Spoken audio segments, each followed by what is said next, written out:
तुम्हाला मिळालेल्या प्रत्येक संधीवर हसा. जीवन सोपे, परिपूर्ण किंवा तुमच्या अपेक्षेप्रमाणे आहे म्हणून नाही, तर तुमच्याकडे असलेल्या सर्व चांगल्या गोष्टींसाठी आणि तुमच्याकडे नसलेल्या सर्व समस्यांबद्दल तुम्ही आनंदी आणि कृतज्ञ राहण्याचे निवडले आहे. प्रत्येक क्षण हा काही ना काही शिकवणारा असतो. त्यामुळे आजच्या अडचणी उद्याच्या यशाच्या पाया रचतील यावर विश्वास ठेवा. नमस्कार, मी सुनीता. सगळ्या माझ्या ओढताईंचं, मैत्रिणींचं आपल्या पुन्हा एका नवीन व्हिडिओमध्ये अगदी मनापासून स्वागत करते. सर्वांना श्री स्वामी समर्थ. तुमचा सगळ्यांचा आजचा दिवस खूप छान, मस्त, आनंदाचा आणि आरोग्याचा जा अशी स्वामींच्या चरणी प्रार्थना करते आणि आजच्या व्हिडिओला सुरुवात करते. तर व्हिडिओ बरेच दिवस आले नाही, जवळजवळ 3-4 दिवस व्हिडिओ आला नाही. त्यामागे काही कारणं असतात, बरीचशी धावपळ वगैरे, काही ना काही गोष्टींमुळे व्हिडिओ टाकणं जे आहे ते शक्य झालं नाही. मागच्या व्हिडिओमध्ये मी तुमच्यासोबत केकची रेसिपी शेअर केलेली होती, बनाना केक. तर खूप साऱ्या ताईंना आवडला आणि केलेल्या कमेंटसाठी, दिलेलं भरभरून इतक्या प्रेमासाठी तुमचं खरंच खूप खूप मनापासून आभार मानते. तर सकाळची सुरुवात व्हिडिओची मस्त छान अशी दर्शनाने झालेली होती आपल्या महादेवाच्या. आणि त्यानंतर मग तुळशीला खूप साऱ्या मंजिरी आलेल्या होत्या. त्या जर वेळच्या वेळी काढत राहिलो तर मग तेवढाच डोक्यावरचा भार जो आहे तो कमी होत असतो किंवा आपली तुळस छान दाटसर होत असते. त्यामुळे ज्यावेळेस अशा प्रकारे मंजिरी वगैरे आलेल्या असल्या तर त्या मग कट करून घ्यायच्या. आणि त्या आपली आता थंडीचे दिवस आहेत, चहामध्ये वगैरे आपण वापरू शकतो तुळशी. तर आयुर्वेदामध्येही किती महत्त्व आहे त्याचं तुम्हाला माहीतच आहे. तर तोही आपण पिऊ शकतो. त्यानंतर मग आपले मस्त छान असे देव जे आहेत ना, ते आज उजळून झालेले होते. धाराने मी हे सगळं संपूर्ण मस्त छान असं क्लीन करून घेतलेलं होतं. हे जे लिक्विड आहे, बऱ्याच ताईंची मला कमेंट असते, त्यामुळे मी याच्यामध्ये दाखवत आहे तुम्हाला.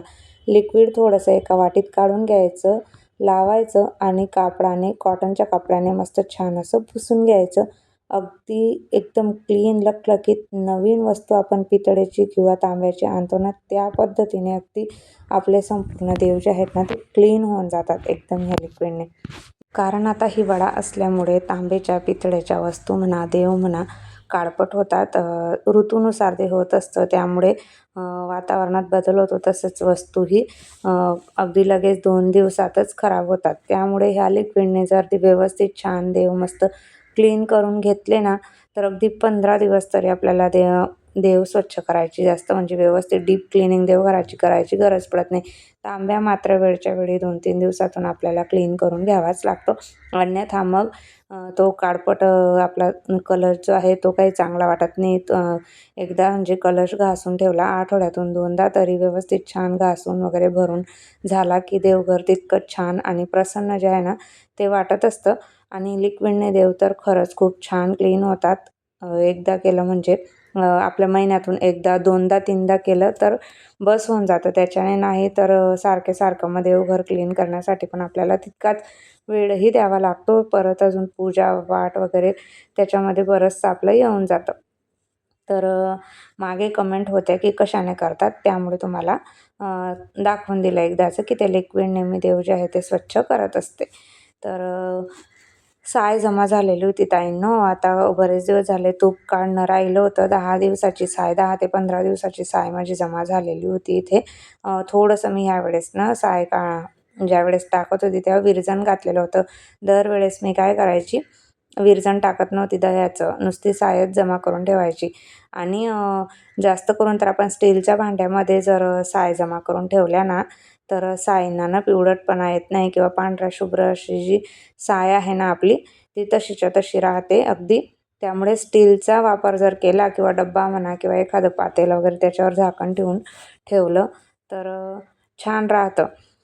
आज म्हटलं चला तूप काढून घेऊया, तर थोडंसं आपलं नॉर्मल जे माठातलं पाणी असतं ना, ते नॉर्मल म्हणजे मी थोडंसंच घातलेलं आहे. आणि अशा पद्धतीने व्यवस्थित छान हाताने मिक्स करून घेणार आहे. जास्त भांडे वगैरे भरायचाही ताप नाही किंवा ते जे भांडे असतात ना तुपाचे, जे लोणी वगैरे आपण काढून घेतो, मिक्सरचे भांडे धुवायला जास्त जड जातात.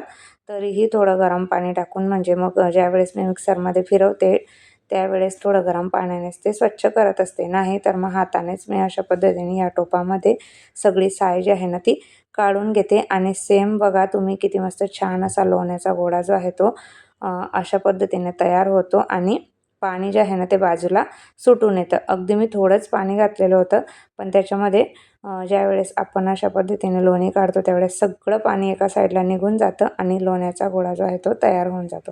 जास्त भांडे भरायचं तामझाम वगैरे काहीच नाही, अगदी साधं आणि सोपं. आणि ह्या वेळेस ना खूप सारं लोणीही माझं जास्त निघालेलं होतं, मस्त तूप पण भरपूर पडलं. तर अशा पद्धतीने लोण्याचा गोळा जो होता तो काढून घेतला स्वच्छ 2-3 पाण्याने. जितकं आपण याला मस्त छान स्वच्छ क्लीन करून घेऊ ना, तितकंच छान आपलं तूप पडतं आणि पांढरं शुभ्र असं मस्त तूप मग तयार होतं. तर 2-3 वेळा त्याला धुवून घेतलेलं होतं.